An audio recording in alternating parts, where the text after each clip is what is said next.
2차 전지의 분석을 하기 위해 인터넷을 보고 시장 조사 기간을 보고 있으면 한국 기업들은 중국의 인산철 배터리에 고전하고 있으며 중국이 유럽과 세계 시장을 장악했다는 글이 엄청 많은데 과연 사실일까요?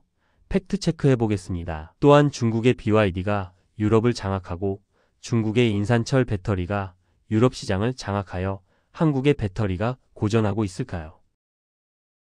이러한 사실과 다르게 중국의 인산철 배터리는 유럽에서 상당한 어려움에 처해 있습니다. BYD는 유럽에 하이브리드를 수출한다고 하는 뉴스가 나왔습니다. 이유는 유럽에 현지 공장이 없는 BYD가 유럽연합의 중국 배터리 규제 때문입니다. 또한 BYD와 중국 전기차가 테슬라를 이겼다는 말은 한국으로 많은 부를 싣고 오는 배를 침몰시키기 위한 중국에 투자한 아니면 한국 2차 전지 인버스에 투자한 사람들의 거짓말일 것입니다. 중국의 BYD 숨겨진 부채 규모는 70조 원에 달한다고 합니다.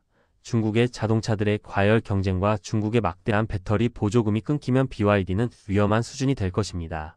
그리고 성능면에서 월등히 떨어지는 BYD 인산철 배터리로 세계 시장에 경쟁하여 유럽에서 1위를 했다는 것을 유튜브 포털들을 볼 때는 자세히 보셔야 합니다.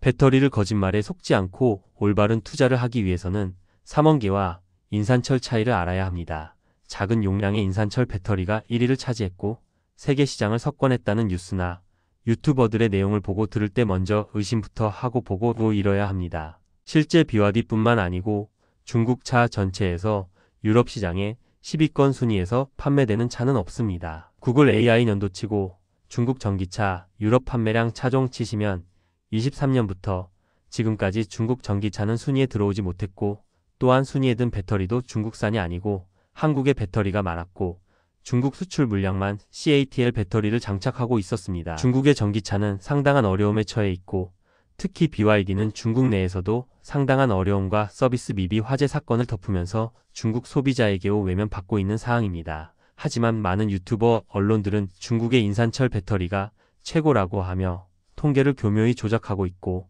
마치 한국의 2차 전지 산업이 중국의 인산철 배터리 때문에 망할 것 같이 말하지만 사실이 아닙니다. 사실이 아닌 명백한 거짓말이며 이는 한국에 막대한 부를 싣고 오는 배를 격침하기 위한 공매도들이거나 아니면 중국 배터리에 투자한 사람들이거나 아니면 한국말을 쓰는 중국인들일 것입니다. 2025년 테슬라는 중국의 부품을 쓰지 않은 전기 자동차를 만들겠다고 했습니다. 또한 미국의 GM이나 포드도 현대차 모두 전기차 전용 공장을 만들고 전기차 대량 생산을 할 준비를 하고 있고 유럽, 일본도 업체들도 빠르게 전기차 전환을 하고 있습니다. 이러한 사항을 볼 때 한국의 배터리는 더욱더 많이 채택될 것이며 에너지 저장 장치와 로봇에도 한국의 배터리는 더 많이 장착될 것입니다. 한국의 배터리는 중국의 인산철보다 에너지 밀도가 크고 출력도 좋으며 가볍습니다. 날이 가면 갈수록 중국의 인산철 배터리는 궁지에 몰릴 것이며 한국의 배터리는 세계를 제패할 것입니다. 이상으로 영상을 마치겠습니다. 차주식입니다.